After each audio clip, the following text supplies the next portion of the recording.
My name is Abigale Hartley, and this is the story of how happiness found me.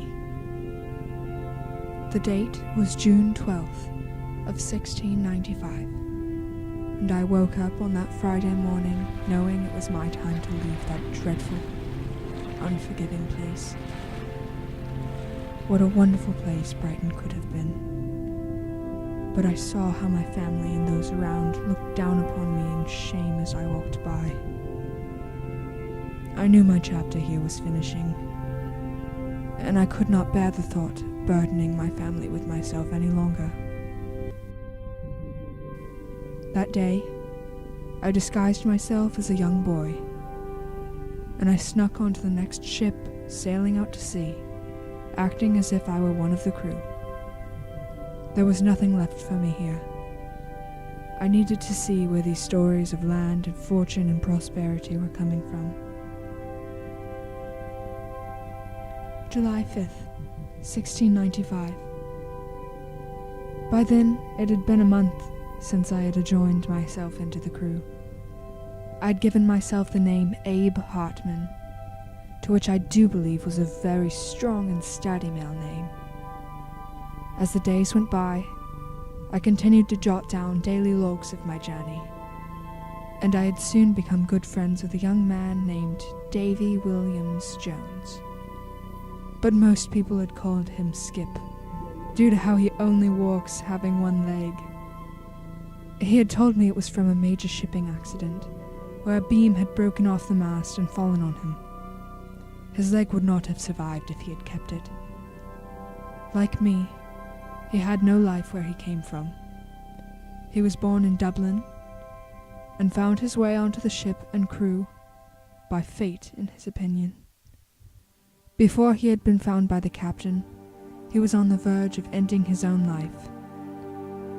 But when the captain found him, he offered him something Jones couldn't resist: life in a new land. He had always been fond of the ocean, so I do believe he turned out well. I had also found it interesting how much different ship life was. I had become ill from the movements, but not many other men in the crew seemed to be bothered hardly at all. In fact, it seemed at the time that they were enjoying it. I will admit that the ocean breeze and sound of the water lapping against the ship brought peace to that lonesome life of a sailor. August 15th, 1695. Land! That day was an exciting day indeed. It was about 8 in the morning, and everyone was woken from their barracks to come out and see the new world. Even the view from the boat was breathtaking, as the sun rose in the distance. I could not believe I was part of such an achievement. The crew had dealt with furious storms and devil-like waves on our journey over the past months, and in that very moment, it had all been worth the struggle. 3 months on that sea, and solid ground sounded like heaven on earth. The captain had made plans for us to dock the shoreline within the day. He had hoped to set up camp and collect our bearing before we started our way through the new land. I was very excited, although afraid, as now the real work was about to start for me. I had never done work before in my life as a man would his entire. Jones made fun of me as I wrote my daily logs.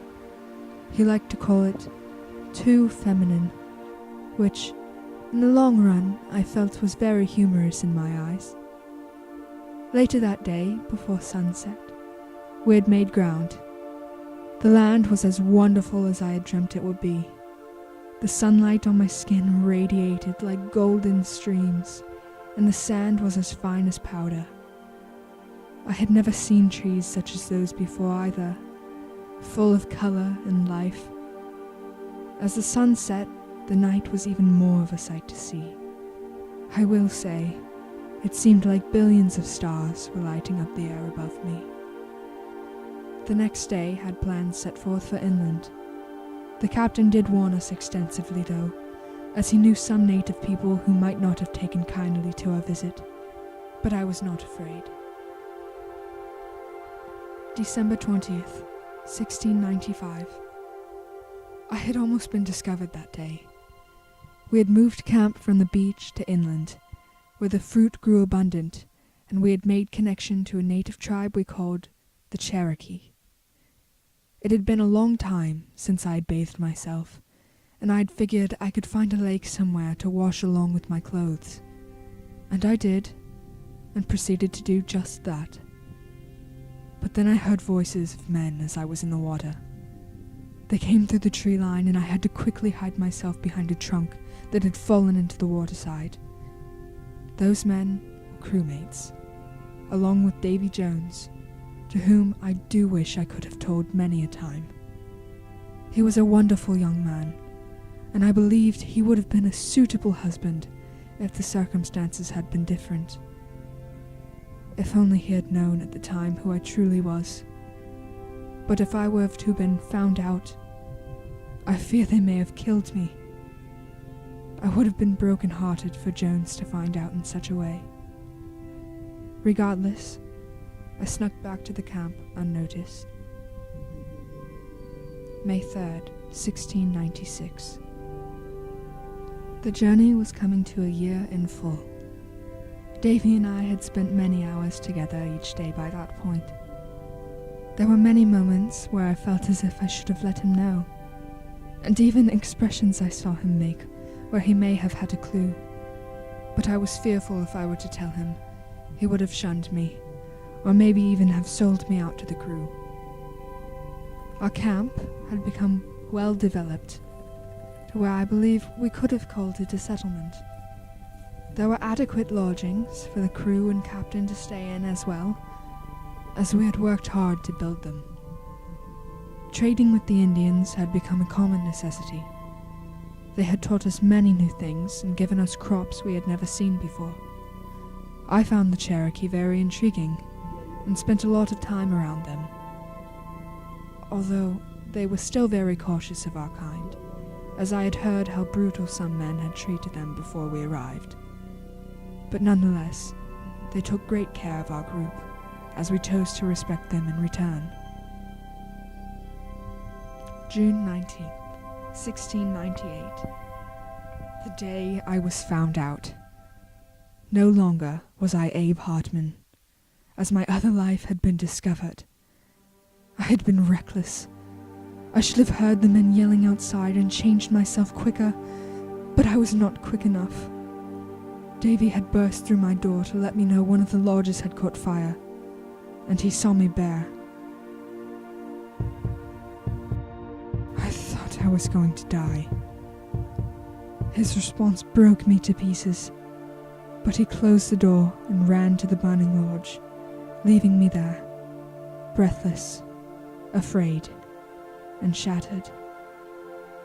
He then knew, and I felt as if he would never want anything to do with me anymore.